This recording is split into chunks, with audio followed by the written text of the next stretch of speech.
Just breaking into our regular programming, and it is 3:38 in the afternoon in Washington, D.C. These are live pictures. U.S. President Donald Trump will sign several new executive orders.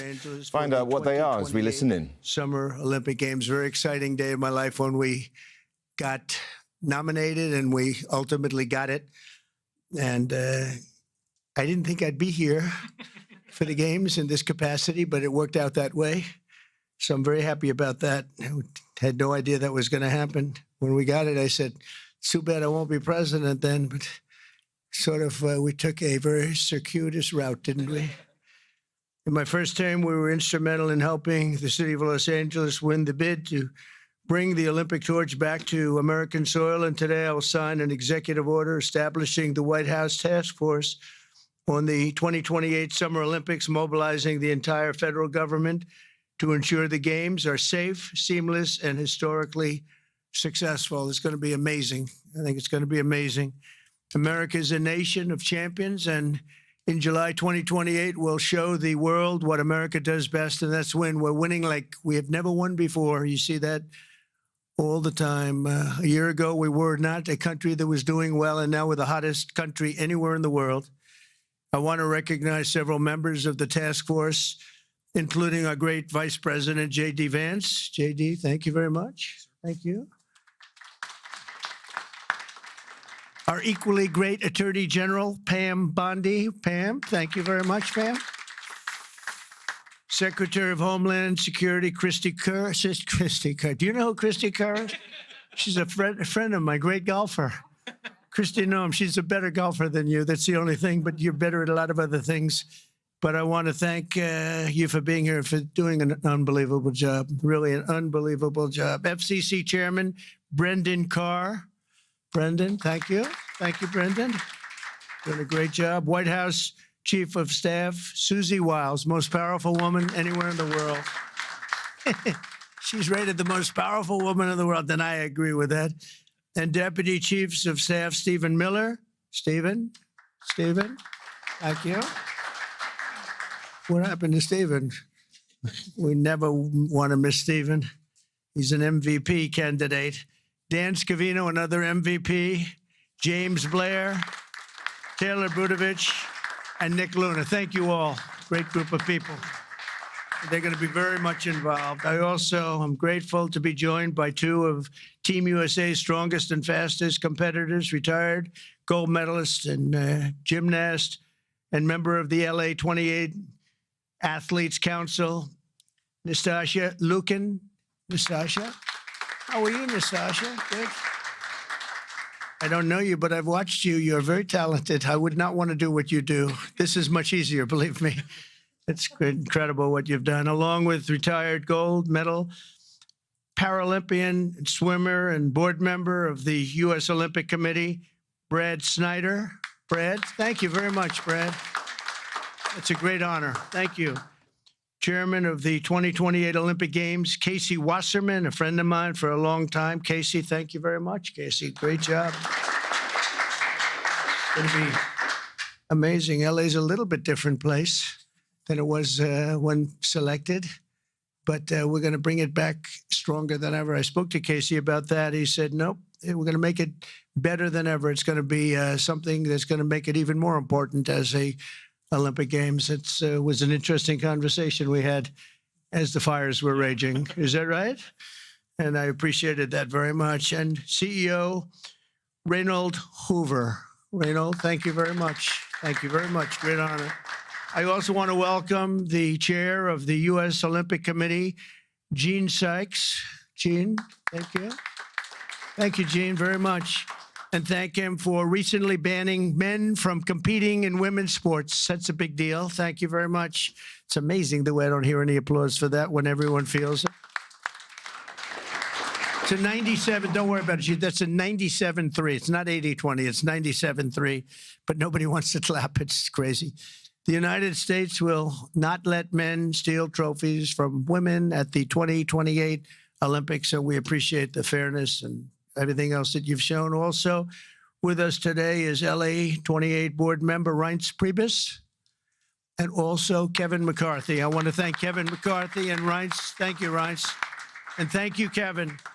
And the LA Olympics is shaping up to be a wonderful moment for America. It's going to be incredible. It's so exciting. And with today's action, I'm directing the Department of State, the Department of Justice, the Department of Homeland Security, the FBI, the Secret Service, the Department of Transportation, and many other departments and agencies to use every tool at their disposal to ensure a fantastic, safe, and beautiful event. In 2028, the Olympics is bringing back our national pastime, baseball. Wow, that's great. With teams playing under the lights at the legendary Dodger Stadium, and it is legendary. It's beautiful, one of the most beautiful.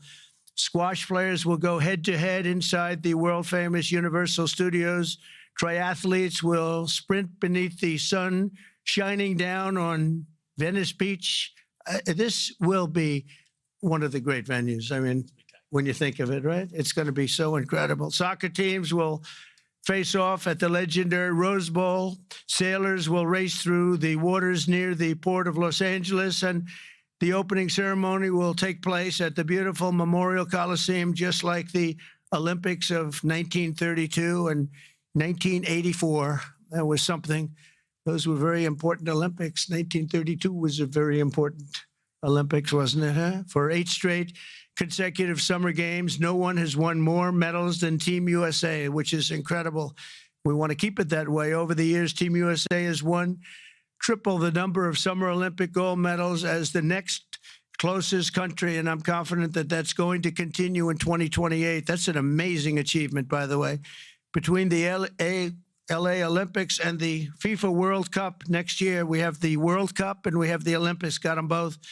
It's a great time to be a sports fan in America. And maybe, you know, I don't want to say most importantly, but it is a celebration of 250 years. We have our 250th anniversary also during the year. And it's going to be between the three of them. I think there'll be no other time that we've ever had in our history like that. So I'd like to ask the LA Olympics Chairman, Casey Wasserman, to say a few words. And I appreciate it very much, Casey. Great job you've done. Thank you very much.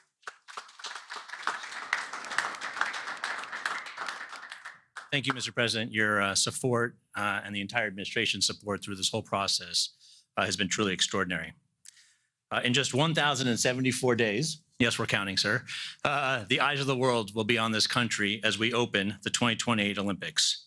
And it feels just like yesterday, and you were just president-elect in December of 2016, that you leaned into this process back then. And you've been supportive and helpful every step of the way, and we wouldn't be here without you, so we greatly appreciate all your support. Thank you. Our games plan is near final. We've announced a competition schedule. Some of the greatest brands in America have stepped up to support these Olympic Games as commercial partners. And now with the creation of this task force, we've unlocked the opportunity to level up our planning and deliver the largest and, yes, greatest games for our nation ever. We expect more than 150 heads of state will come to the Games. We'll host approximately 11,000 Olympic and 4,500 Paralympic athletes. They'll participate in 800 competitions at 49 competition venues. This will be the equivalent of producing 7 Super Bowls a day, sir, for 30 days. Yeah. But we are now focused more than ever on delivery, and we can't do this alone. I want to thank President Trump and the entire administration for their support and their partnership as we work to bring these games home. These will be truly America's games. We expect millions of fans from around the country to participate and attend events. And for the first time in history, we're going to take the Olympic torch relay to all 50 states. The most states. Well, we're going to just leave President Trump there for the time being after he made the proclamation that last year the US wasn't doing well, but this year they're the hottest country in the world. We're expecting several executive orders to be signed. Rosiland Jordan is live for us in Washington, D.C. Rosiland, what are we actually expecting? Well, the president said just a couple of moments ago that he would be signing an order that would ban trans men trans women, excuse me, from participating in women's sports events at the 2026 Olympics. He said that this is because the U.S. does not believe that this is acceptable. He says this harms women athletes. This is something which, of course, has been roundly criticized by many advocates for trans women and trans men, as well as been criticized as a signal indication of the president's bigotry. That said, the president is expected to sign this executive order that is going to authorize several federal agencies to enact policies to ensure that this does not happen. And I don't know that this has ever been an issue at any other Olympics around the world, but the president is trying to use this as a victory lap as such, saying that this is something that he wanted during his first term in office, and he said he didn't think he would get to see it, but now he says that there will be a moment to celebrate, at least from Donald Trump's perspective.